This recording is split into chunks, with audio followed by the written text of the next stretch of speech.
Hello students, in this video we are going to learn about chapter 14 Semiconductor Devices. Any device that functions under the controlled flow of electrons is said to be an electronic device, and a branch of physics that deals with such electronic devices is called as electronics. These electronic devices are basic building blocks of all electronic circuits which we use in our daily life. So here we begin this chapter with the discussion of classification of solids into metals, insulators and also semiconductors on the basis of energy band diagrams. So here energy band is a large number of energy levels closely spaced in a very small energy range. We all know that here electrons in outer shells have different energy level than those in isolated atom due to interatomic interactions. Each energy level is splitted into different energy band as we have discussed.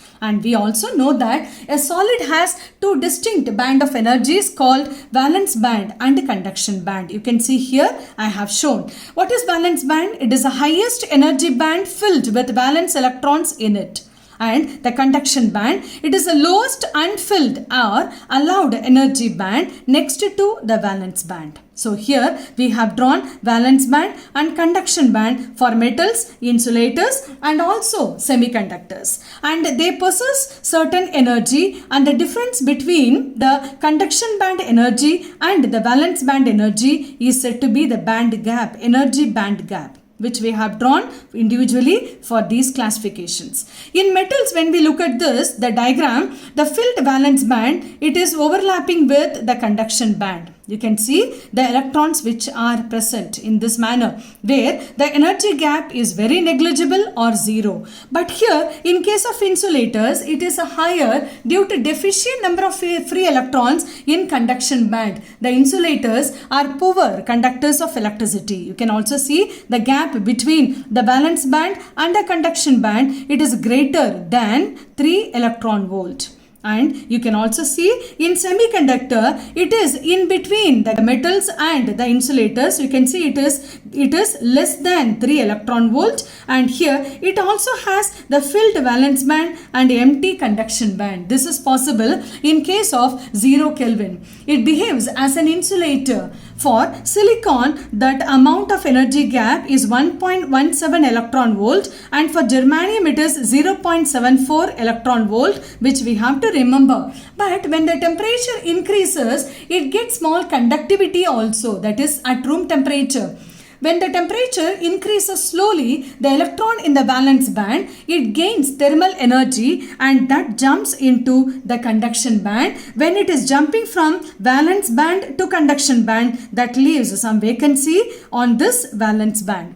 Here we can also understand the broad category of semiconductor, that is one, intrinsic semiconductors and extrinsic semiconductor. Intrinsic semiconductor is in its pure form, but extrinsic semiconductor is always prepared by mixing some doping materials with intrinsic semiconductor, and which gives it the two categories further. One is the N-type semiconductor and P-type semiconductor. When we look at this covalent bond structure for intrinsic semiconductor, that is for silicon or germanium to germanium, the covalent bond diagram, and where the +4 that indicates the inner core of either germanium or silicon, which we have written here. And due to the increase in temperature, the electron also it gets thermally agitated and it escapes from the covalent bond for further conduction of electricity. Now this electron is set free for conduction.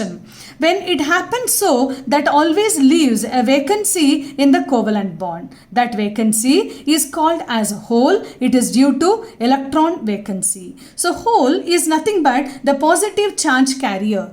And there is always movement of the electrons in the reverse direction of the applied electric field. We understand it is nothing but the movement of holes, and that produces the current called hole current, where it is written as IH, that stands for current due to the holes.